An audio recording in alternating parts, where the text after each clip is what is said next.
What is up, chefs, foodies, and students? Welcome to Everybody Knows. I'm Anders. I'm so glad you're here. Let's get started.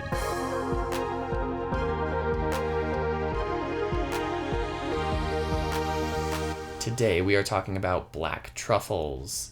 This ingredient comes originally from Southern Europe, that is somewhere between France, Spain, and Italy. It is currently well known in cuisines from Europe, North America, and fusion cuisines. But if you're investigating origins and cultures, be sure to research the time period as well, since many foods are brought to cultures from elsewhere or developed over time.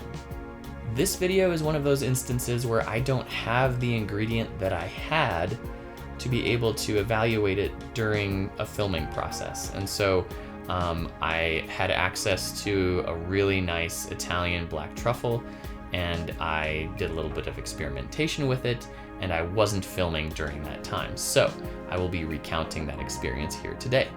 Black truffles are typically bought whole.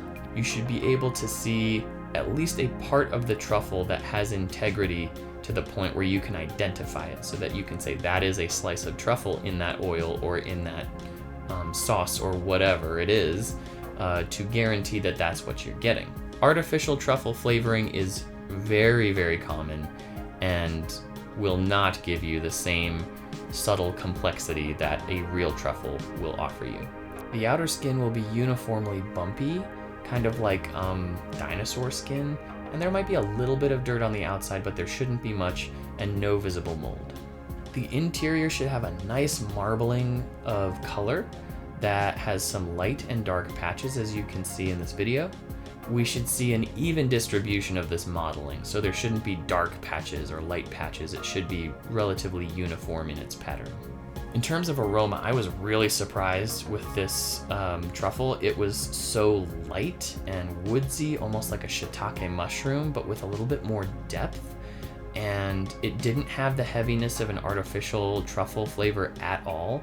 It didn't have that kind of like almost, I don't know if it's pheromonal funk to it, but it's like so piercingly funky, the artificial one. And this black truffle that we had access to did not have that quality whatsoever.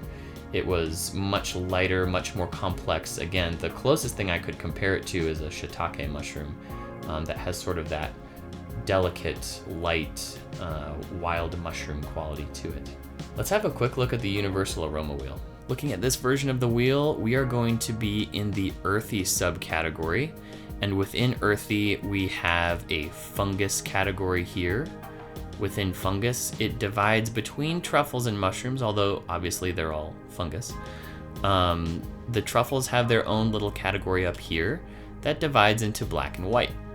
It makes me think that there should maybe be one more category above black truffle that we just put the artificial truffle flavor onto, so that it's, for better or for worse, it's something that you can identify separate to these other truffles. I think that would be wise. So I think in future versions, the artificial truffle will be added as an aroma within truffle.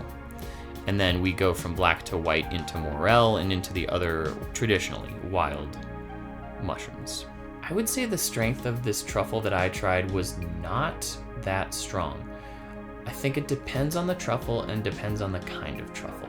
I would say it was probably as strong as a shiitake mushroom in terms of we added it to a pasta dish and you could taste it, but it was not overwhelming. I would say with heat and cooking, you do get to infuse that flavor a bit. And you don't want to cook it very much because it's so delicate, and so you might use a little bit in your seasoning as you're cooking, and then top with a fresh garnish just so that you don't lose it in the mix. The list for black truffles is actually quite short. In terms of flavor pairings, we have celery root, cheese, chives, cream, eggs, French cuisine, leeks, Madeira, mushrooms, oil, pastas, potatoes, sauces, soups, and stock. So it isn't maybe vastly pairable. I think it would be good to think of it in terms of another type of mushroom, depending on the type of truffle that you get. And that about wraps it up. So here's what I'd like you to do. I want you to think about this ingredient as you cook or as you eat, as well as the words that we use to describe it. Have you used black truffles successfully before, or you made something that you were like, yes, that was so good, I want to know about it? Do you like the aroma of black truffles? Why or why not? And do you agree or disagree with what I've shared with you today? Any of the answers to those questions, throw them in the comments. I would love to read them. I hope this video made sense and got you thinking about the aroma of black truffles. Thanks so much for watching. If you want to help me get an ingredient to feature in a video, please send me an email or a private message. If you would like to join the food aroma nerdery, please feel free to subscribe and you'll see all my latest vids. And if you would like a large poster or digital copy of the aroma wheel that I've built, go ahead and check the description for links. Thanks so much. Bye.